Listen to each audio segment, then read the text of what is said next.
There are so many misconceptions these days online about ayahuasca. And unfortunately, it deters a lot of the men that are feeling the call to come work with this medicine. And then the men that do show up, they have all these silly expectations that have nothing to do with what's about to happen. And I think a lot of it comes from the Reddit forums, it comes from the documentaries that are really poorly shot and poorly done. And a lot of it is super exaggerated, misleading, and some of it is just honestly completely false. I've personally sat with ayahuasca 40 plus times, and I've had the opportunity of leading over 100 men through their first ever ceremony, and time again, I hear them share and reference these 5 common lies, these myths that they heard online about ayahuasca. And so in this video today, I want to debunk those, and I want to share with you the actual truth about what ayahuasca is and what it's not. And so if you've been curious, but you're kind of confused a little bit nervous, this video is going to help cut through a lot of the confusion and provide clarity for you. Lie number 1 is that ayahuasca will fix your life. Okay, there's this idea that you drink ayahuasca once and every problem in your life is resolved forever. Unfortunately, it's just not that simple. The truth is that ayahuasca doesn't fix anything. Ayahuasca helps you fix yourself. Ayahuasca helps you heal yourself. You see, it creates an opportunity within ceremony for you to release what you're carrying that no longer serves you, right? The baggage, the heaviness, the density. It creates an opportunity and presents you an opportunity to release that. It helps you gain clarity on your life and your future. It helps provide powerful perspective. It is absolutely a medicine, but it doesn't just do it like that. The work is still yours. And the real work post-ceremony, you come out of ceremony feeling really light, feeling really clear, having released a lot. The real work is to sustain that. Life is the ceremony. The weeks, the months, the years following that experience, that's the real opportunity. That's the real work. And so I'm not gonna lie to you. You don't just drink ayahuasca and everything's fixed, but it does provide an incredible accelerator to your growth, to your healing. It's a technology, it's a tool, but it alone doesn't just fix you. Lie number 2 is that it's just a drug and that it's just glorified DMT. And so I want to approach this one with 2 different angles. Okay, the first one being that it's just a drug. And so I hear this so often from the wives of the men that come and join me on retreat, that they're nervous that their husband's just going to do drugs in the jungle. What do you mean? You're leaving the kids, you're leaving the family, your job for a week to go do drugs in the jungle, to escape reality. And it's unfortunate that it gets grouped together with other drugs like methamphetamines, alcohol, drugs that you utilize to escape, because ayahuasca is the total opposite. It forces you to face all the things that you've been avoiding and face it head on and to feel it fully. And it sometimes can be this very joyous, fun, silly experience in ceremony, but oftentimes it is work. It's very challenging, hard work. And so drugs are an escape. Ayahuasca is a medicine that helps you face fully your shit. And that's where the healing happens. On the flip side, it's just glorified DMT. The truth is that yes, the main active compound in ayahuasca is DMT, dimethyltryptamine. But there's also so much more to it that creates the experience. Okay, the brew itself is the chacruna leaf that's high in DMT, and then the ayahuasca vine that's high in alkaloids, MAO inhibitors, and a number of other healthy medicinal components, in addition to the leaf as well, beyond just the DMT. Okay, it's then cooked with water, sometimes other ingredients, and that is the brew itself. Way more than just the DMT. But beyond just the physical brew, there is a spirit of ayahuasca. You oftentimes hear it referenced as Mother Ayahuasca. It's a very feminine presence, and it's this spiritual being, this incredibly intelligent being, which sounds crazy unless you've experienced it, that is unlocked when you cook it this intentional way. Okay, and so there's the brew itself, that's more than just the DMT. There's the spirit of ayahuasca, but then there's also the container that's being created in the temple, in the maloka, the energy dynamics of that. There's the facilitators, the team of people that are creating and holding this space, the music that's being played, on and on and on. There's all of these layers that create what is this profound, powerful experience of ayahuasca. And so that's where a lot of the modern research in plant medicine, psychedelic plant medicine, where it falls short. You know, they extract the main compound, they then administer it in a very clinical setting, which is totally different than the whole plant itself being administered by a traditional facilitator in a traditional space built just for this. And so it's not just a drug. It's not just DMT. It's so much more than that. Lie number 3 is that you need to be spiritual to benefit from ayahuasca. Okay, that you need to be the guy that wears all the beads, that you have to do yoga every day, that you need to be meditating for hours every single day. And the truth is that there's not any prerequisites to being able to benefit from ayahuasca, aside from being medically cleared and medically evaluated and safe to be able to drink this. There are, though, however, a number of beneficial prep practices leading into your ceremony that will help you get more out of the experience. And I have a whole separate video on that you can dive into to prepare effectively for ceremony.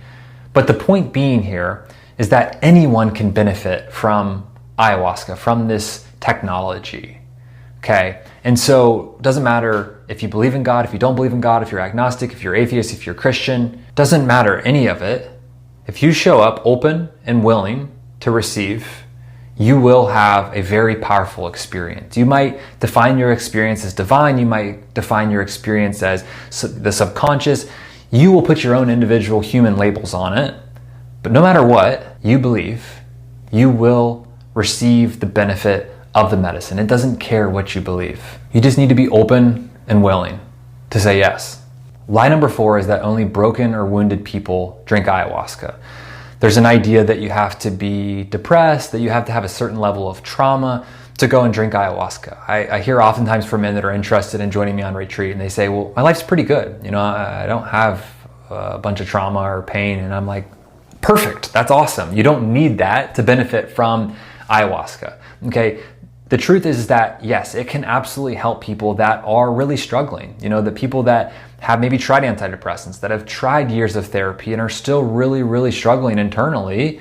I've seen it work miracles in people's lives, including my own. Someone that struggled with depression for many years, someone that tried antidepressants for multiple years, that just didn't receive benefit from that.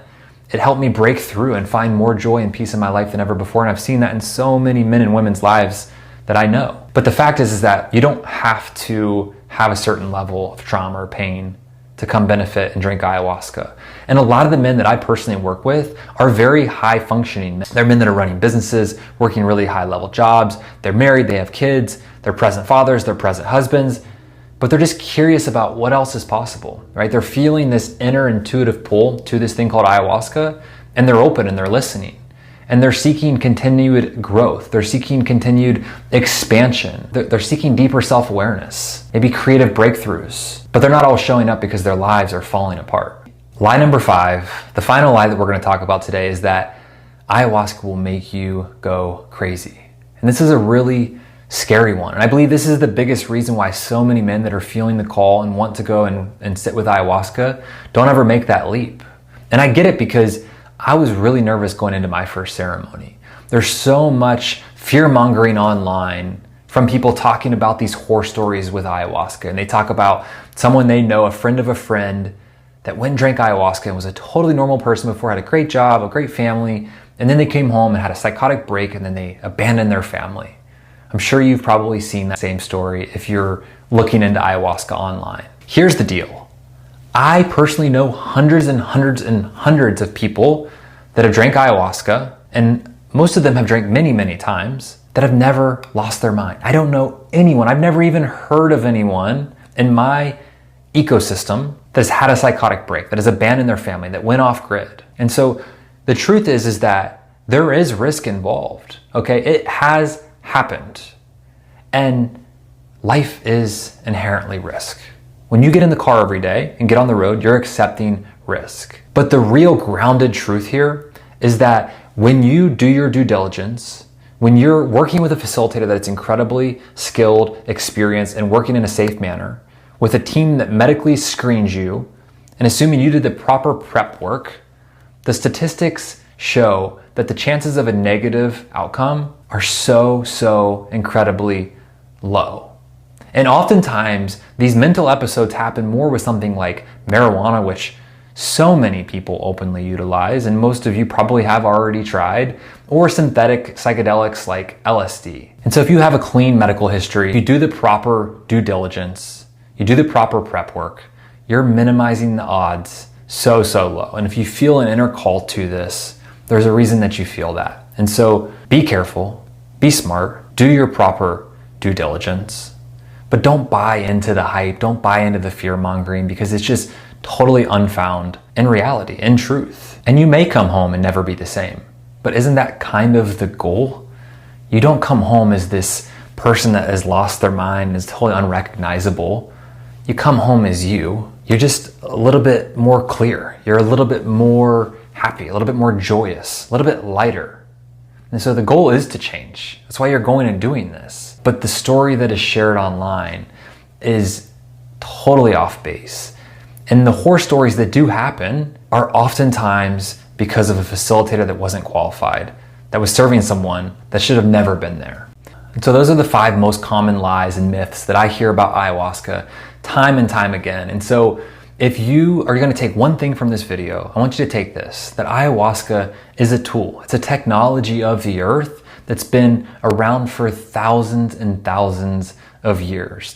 And it's being used today by experienced facilitators that work in a very safe manner, that are helping people truly transform their lives, accelerating growth, accelerating healing, expansion, connection. And so at the end of the day, the way that you show up and the expectations that you carry and the prep that you do for your ceremony is going to determine the type of experience that you have. And if you're curious what an actual ceremony looks like, I just recently shot another video walking you through step by step what a ceremony is from a very grounded perspective. So check that out. You can learn more about what this might look like for you if you're gonna go and do this thing. And so if you do choose to go and do ayahuasca, there's a free prep guide that I provided here in the description. It's a distilled version of what I give my men on the retreat. It's gonna help you prepare physically, mentally, emotionally, spiritually for this experience. And if you're looking for a retreat, for men specifically, I host the Immerse Retreat in Costa Rica. We do a few per year. We take 11 men per retreat. We help you with an in-depth 8-week prep process, a 7-day all-inclusive retreat, an 8-week post-retreat integration support process. And so you can learn more again in the link here in the description. So if you enjoyed this video, give it a like, subscribe to the channel if you want more content on ayahuasca and holistic health. I appreciate you watching. Much love.